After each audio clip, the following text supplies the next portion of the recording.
Ano po ba ang inyong naging obserbasyon dito sa pag-file ng COCs ng mga kandidato? Siyempre, nagmistulang carnival at yung last day talagang mega circus talaga in terms of yung mga pamilyar na pangalan at yung mga pamilyar na mga apelyido ay talagang nakita natin. Tapos dagdag pa yung mga influencer, content creator at mga vlogger, dati ay inaasahan sila sa pagpo-provide ng content para makatulong sa mga kandidato, pero ngayon sila na mismo yung tumatakbo. Pero ano't ano pa man, Cheryl, dapat nating tandaan, bagamat may ilang mga bagong katangian dahil nga sa pagpaparami ng mga artista o yung celebritification of our election, mapagpasya pa rin yung mga political dynasty at yung mga malalaking negosyo na siyang namamayagpag sa election cycle na ito. Medyo may 15 minutes pa, may 19 minutes pa bago magsara yung filing ng certificates of candidacy at saka certificates of nomination and acceptance.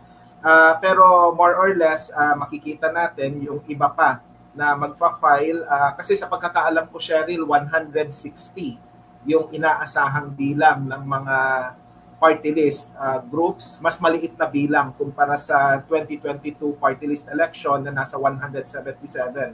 Pero ano't ano pa man, malaki pa rin yung bilang na ito. Mhm.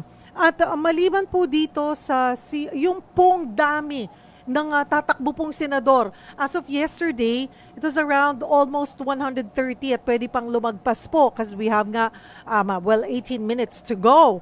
Ano po ang inyong take on this doon sa pagdating sa nakita nyong mga aspirants sa pagkasenador?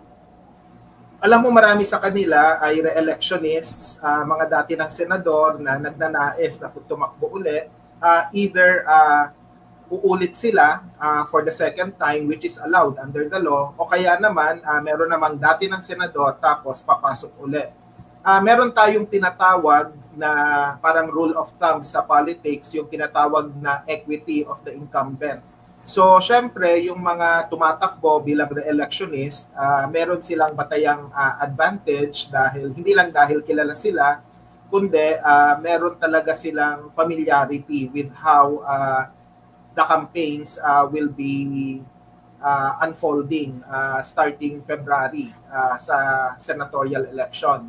So, yun yung realidad talaga. And unfortunately, merong ilang mga kumakandidato na hindi mula sa dynasty at mula sa mga nasa laylayan ng lipunan, malaki yung challenges sa mga kandidatong ito, hindi lang dahil sa usapin ng pinansyal na rekurso, kundi dahil mga higante talaga, literally mga higante yung babanggain nila.